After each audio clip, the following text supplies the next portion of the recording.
Please don't growl at us. Talk to us. Joe doesn't like the growling.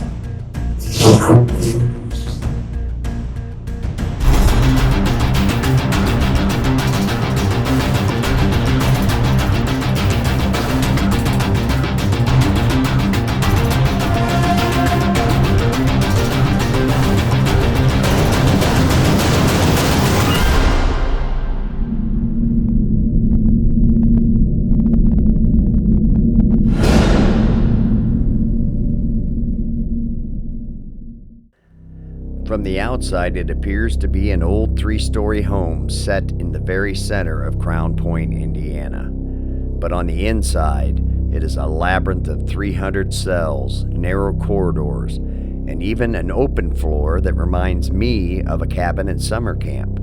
Except this cabin had inner walls consisting of steel bars that ran from floor to ceiling.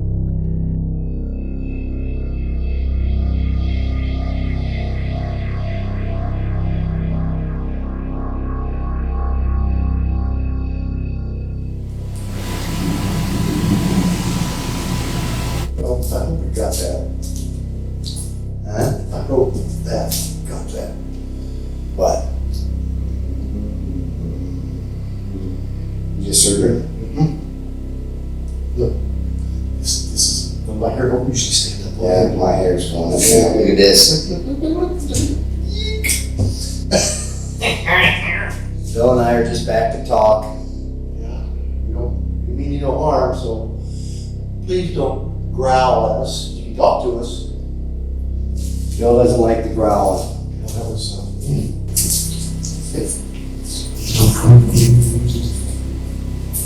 guarantee it.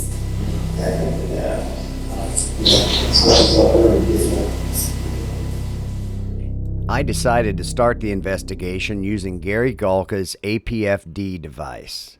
The APFD is a spirit box on steroids. It allows you to review evidence captured in real time by letting you repeat, slow down, and even add a low-pass filter to help clarify your captures. And little did I know that the first evidence capture would happen immediately upon starting the device.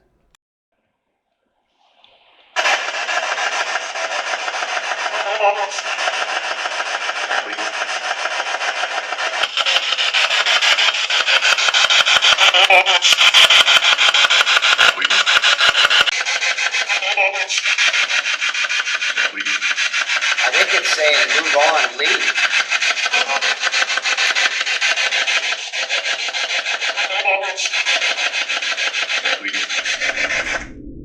Did you catch it? This is a perfect example of why evidence needs to be reviewed carefully. What was apparently one capture just became 2 individual captures. One from the spirit box and a second DVP, or direct voice phenomenon, which many refer to as a disembodied voice. Listen closely to this section again. Notice that the spirit box capture involves a woman saying, "Move on," followed by a man saying, "Leave."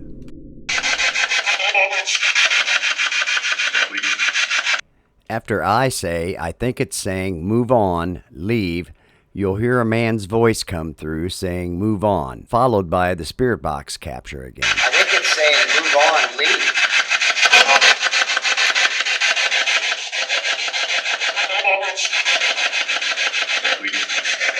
Several of our microphones captured this disembodied voice.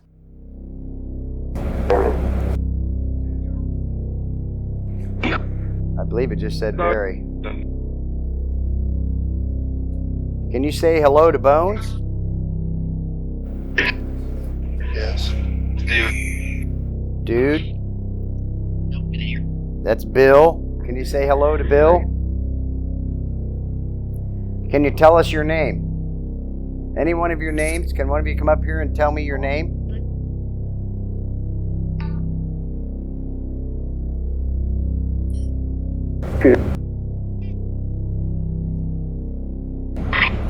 Is this where you stayed in the jail? Were you upstairs here?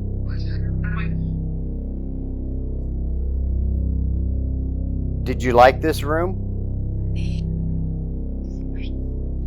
Yeah. This room seems like it was more of a camp than the jail. Do you like it that they let people come in here? Some? And we're not here to bother you. We're just here to get to know you.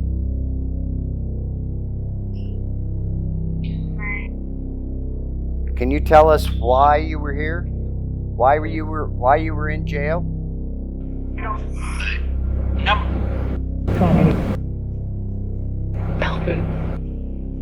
Lots of no's came through there. You can't tell us why you were in jail? Nope. Bones and I decided to move to a new level of the jail, leaving the static cam, laser grid, REM pod, and recorder here to see what they might capture. It didn't take us very long to find out. The first enhanced capture sounds like a rock being skipped across the floor. The second capture sounds like a door being closed and latched. Watch the laser grid control panel highlight in blue on the upper left, letting us know that it is detecting motion as this happens. The third capture sounds like someone whistling. It's a very strange sound, and one that only happens this one time during the entire night.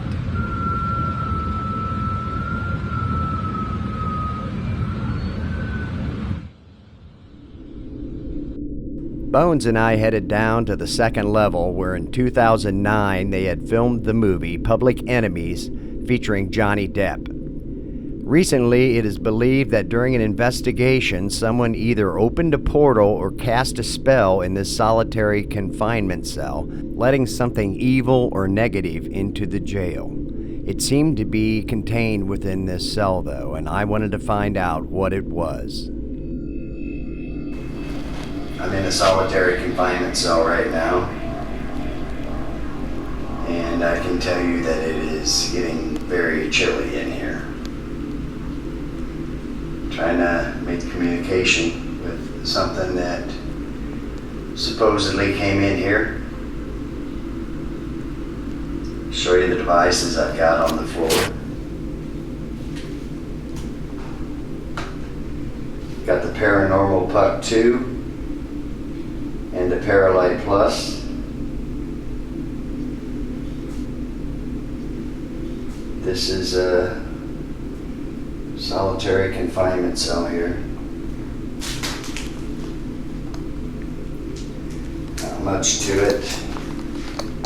These are the crosses done with electrical tape placed on the ceiling of the solitary confinement cell. Notice that they are in a pattern clear across the cell. This ceiling is 12 feet high and there is nothing to stand on. So it is still a mystery on how these crosses were placed upon the ceiling.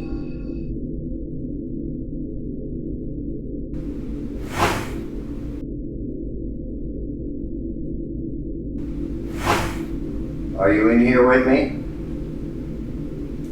Can you light up my lights down there?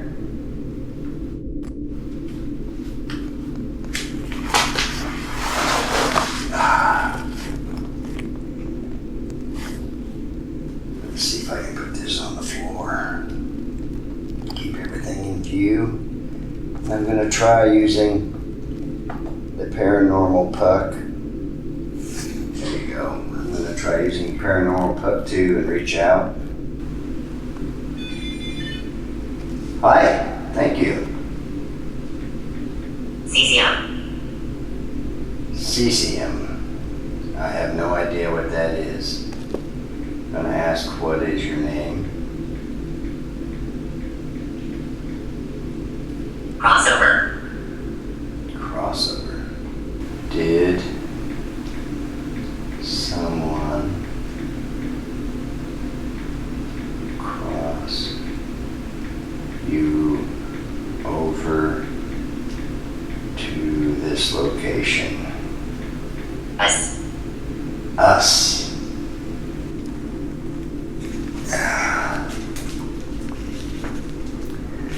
Could you speak into the recorder in my hand? Could you tell me your name into the recorder?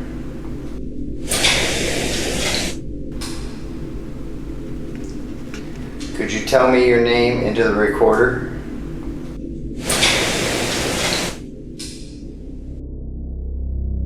After doing time in solitary, Bones and I headed to the bullpen on the second level. The bullpen is where inmates would eat, play cards, and basically socialize. And tonight, we were going to try a new idea I had come up with, something I believe that is brand new to the paranormal community.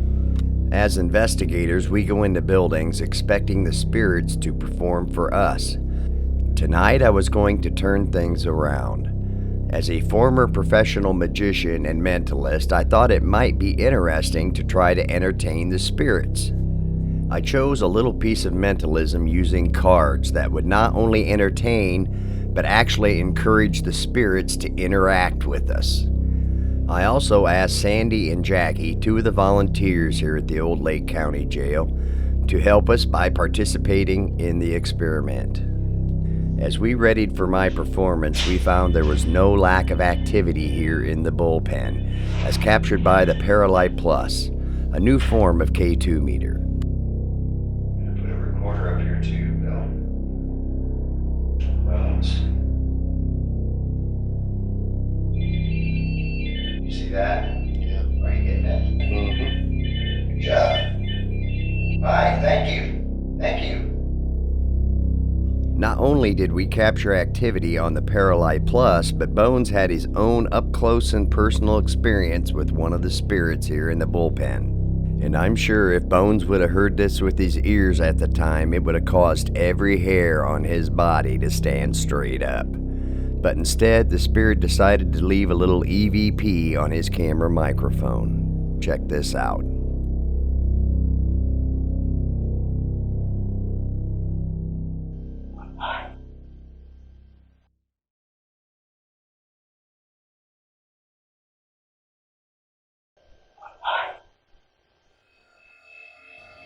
It was now time to invite Sandy and Jackie to join us and begin our experiment.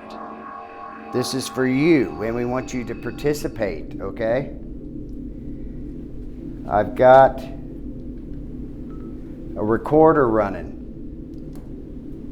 I'm going to tell you a little story, and then I'm going to ask you a question, give you a chance to answer, and then we'll play this back, see if you answer.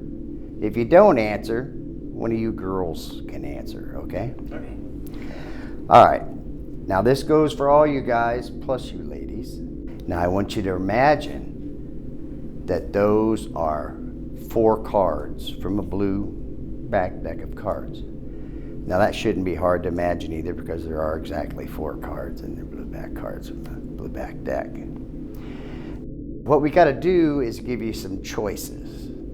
And that goes for all you guys. I'm going to ask you the question now.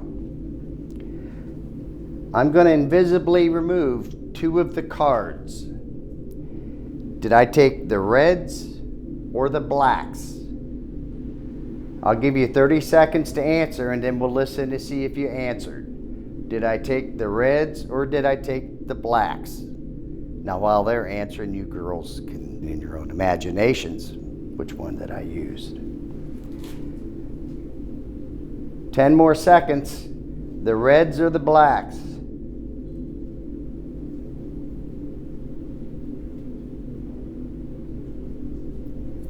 All right, let's see.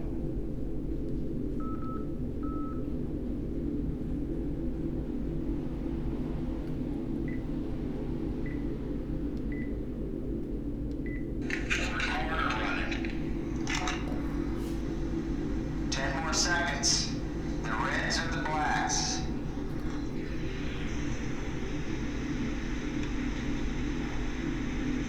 I don't think they did. Okay, Sandy. Did I take out the reds or the blacks? The blacks. She's very, very good. All right, here's the next question. You guys can answer. I'm going to take one of these cards and I'm going to turn it so it's the opposite direction, and I'm going to put them together, and then I'm going to place them back into the packet. Which card did I turn over? Was it the spade or the club? I'll give you 30 seconds to answer. Was it the spade or the club? This is your chance to participate.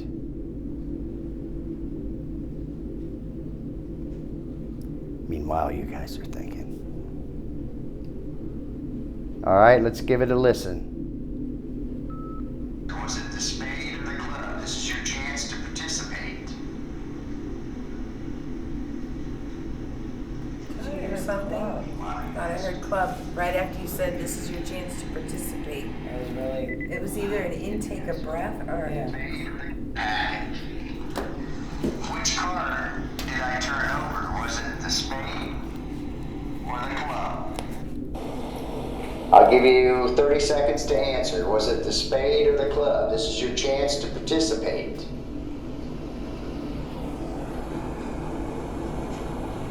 Meanwhile, you guys are thinking. No, I could have swore I heard it.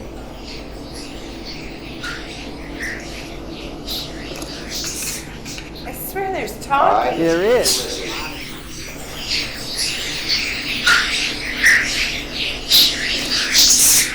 I swear there's talking. There is. Since we couldn't understand, we're going to let Jackie decide. Did I turn over the club or the spade? Spade. You said the spade. Yeah, spade. Good job. But I'm going to show you that I actually knew in advance that she was going to say the Queen of Spades. I was so sure, Jackie, that I actually used the Queen out of a different deck. Not only that, I was so sure that you would say the Queen of Spades that I didn't even bring the other ones with me. But see, I was going to say club, so what would you have done then? Magic.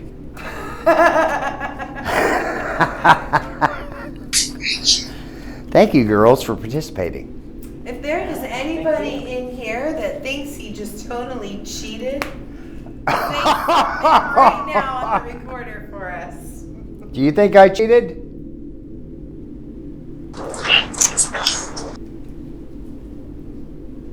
Can you come up to the light and set the light off if you think I cheated? Come on, would you guys bet money on that game? Yes. It was time to call it a night at the Old Lake County Jail, but on the way down, we decided to make a quick stop on the first floor women's area to see if 49-year-old Anna Cunningham had anything she'd like to say to us. In 1925, Anna was arrested here for the murders of her husband and 4 of her 6 children. One of her 2 remaining children had become ill and was taken to the hospital where they found he had been poisoned with arsenic. A judge ordered the exhumation of her entire family, and all of the bodies tested positive for arsenic. Anna confessed to her crimes, and she said she had done it for the insurance money. In total, all the insurance she had collected from her 5 murders was a grand total of $5,530. Annie, are you here? Annie, I have a light sitting there on your floor, and a recorder that you can talk into. Was that you? No. Is that Phil? Yeah. No, it was not me.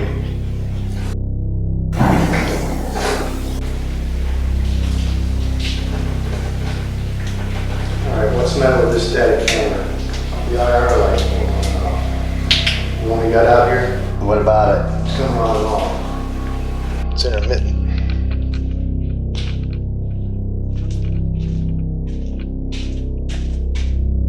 The camera went off too. Annie, did you drain the power out of that battery? I'm not accusing you, I'm asking you. Did you drain the power out of that? Annie, did you drain the power out of that battery?